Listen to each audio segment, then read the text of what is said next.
Bonjour tout le monde et bienvenue sur la chaîne.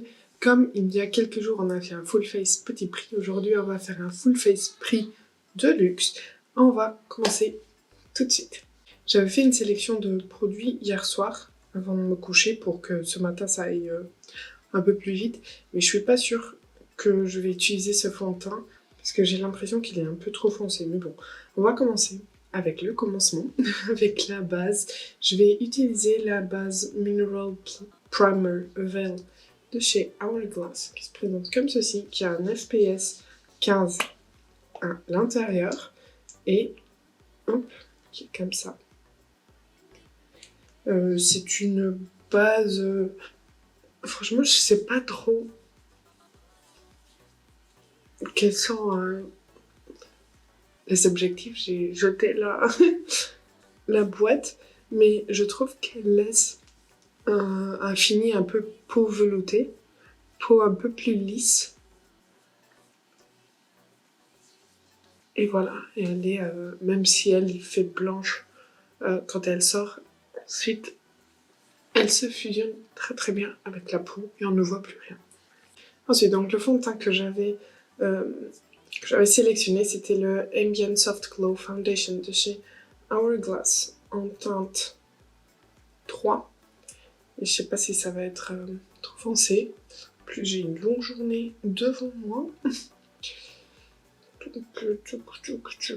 Attendez, on va essayer. Sinon, je mélangerai tout petit peu du fond de teint terracotta de chez Guerlain. Bon, on va voir ce que ça donne. Si j'en applique pas trop, peut-être que j'arrive. Ah non, ça va. Non, ça va. Et un miroir. Un miroir, ça peut le faire. Ça peut aider.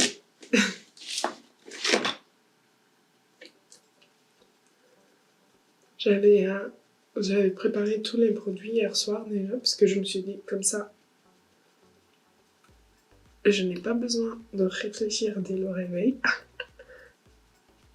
Et je ne prends pas le risque d'oublier une étape.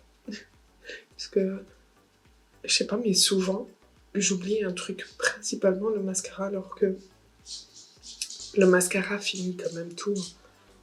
Bon, au niveau de la teinte, ça va. On va passer à l'anti-cerne. On va utiliser le Lancôme en teinte 120N. Comme je vous ai déjà dit, niveau texture, c'est un anti-cerne que j'aime beaucoup. Mais niveau couvrance, c'est pas ça. Donc j'aime bien le combler avec un produit de chez Essence que je vous ai déjà présenté, mais c'est pas prix de luxe. Voilà ce que ça donne. Alors à l'application, c'est beau, mais en fait il s'estompe très très vite au long de la journée. On va passer à la poudre. Pour les poudres, je vais en utiliser deux. Je vais utiliser celle-ci, la Airbrush Brightening Flawless Finish de chez Charlotte Tilbury en teinte fer moyen pour le contour des yeux. Et celle de chez Clinique pour le reste du visage. Pour le bronzer, je vais utiliser celui de chez Pat McGrath, le Naked Desire, que je vous ai présenté dans la vidéo Pat McGrath. Donc celui-ci. C'est une poudre très très fine et je trouve la couleur très très belle pour les peaux claires. Et voilà ce que ça donne. Vous voyez que c'est très subtil et ça se fond super super bien à la peau. Coucou. Pour l'highlighter, je vais utiliser celui de chez Bobbi Brown. C'est un highlighter que j'aime beaucoup parce qu'il est très naturel. Il n'a pas de paillettes et il se fond très très bien à la peau. Et pour le blush, je vais utiliser le Dior Backstage en teinte Rosy Glow. Non, en teinte 006 Berry.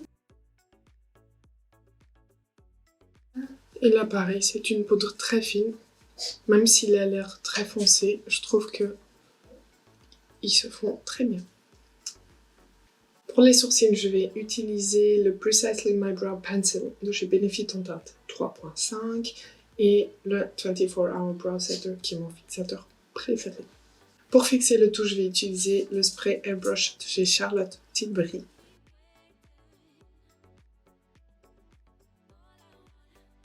Pour la palette pour les yeux, je vais utiliser la Beautyverse Palette de chez Charlotte Tilbury. C'est celle-ci, c'est la dernière qu'elle a sortie, il me semble. Et on va faire ceci, super simple, très très pratique pour tous les jours, un peu de paillettes. Donc j'ai appliqué ce mat. Et alors, quand je vous avais présenté cette palette, ce que je lui reprochais, c'est que au niveau des mats, même si on en a 4, parce qu'on a les 3 marrons en haut et le rose ici, je trouve qu'ils ont tous la même intensité. Donc on ne peut pas intensifier le maquillage facilement. Donc il faut vraiment jouer avec l'estompage. Je l'applique au niveau du rétine inférieur.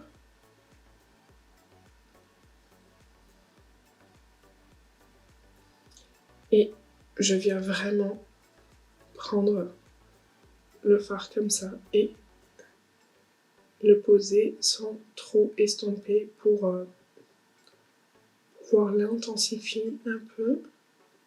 Je nettoie mon pinceau pour estomper les bords. Et voilà ce que j'ai fait au niveau des mats. On peut pas faire beaucoup plus parce qu'ensuite les autres ont plus ou moins la même intensité mais sont beaucoup plus chauds. Et du coup au niveau des lumineux, j'ai fait un mélange. J'ai pris le doré que j'ai appliqué de mon coin interne jusqu'au mat. Et on est plutôt sur des toppers. Vous voyez, pas trop de base, plus de paillettes et lumière. Voilà. Ensuite, j'ai appliqué le top.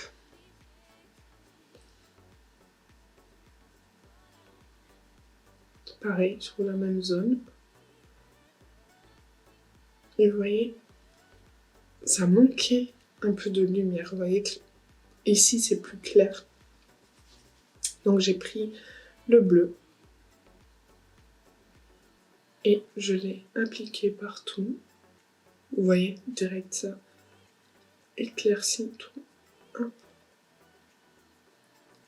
Mais comme je trouvais que c'était un peu trop bleu, j'ai repris le top et je l'ai appliqué plutôt ici.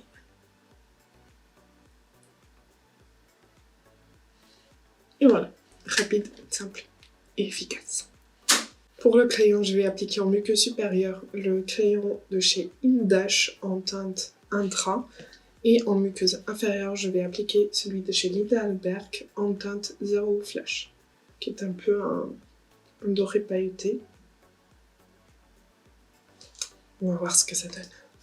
Voilà, un peu plus structuré. Le mascara, on va utiliser, qu'est-ce que j'avais sélectionné? J'en avais pris 2 pour voir. J'avais pris le Dior Show Iconic Overcurl et j'avais pris le Pat McGrath. Je sais pas si le Dior il est sec. Je l'ai quand même bien utilisé. On va voir, c'est une brosse comme ceci.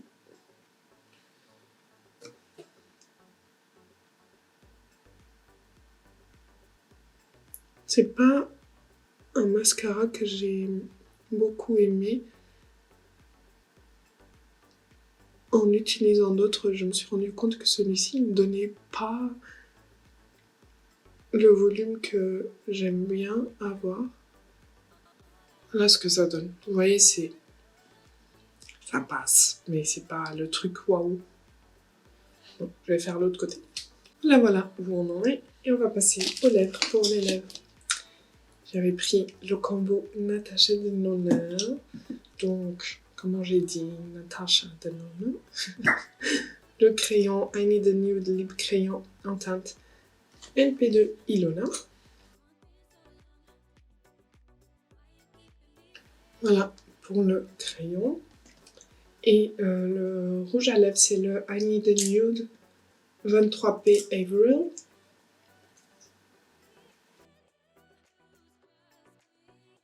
Je trouve que c'est un rose qui va super bien avec le blush. J'ai juste rééquilibré du coup, mettre un tout petit peu plus de blush.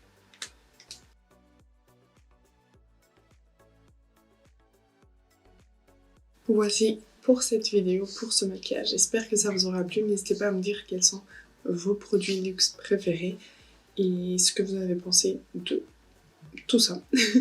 Si ça vous a plu, n'hésitez pas à liker la vidéo, à vous abonner si ce n'est pas encore fait. Et moi je vous dis à dans 2 jours.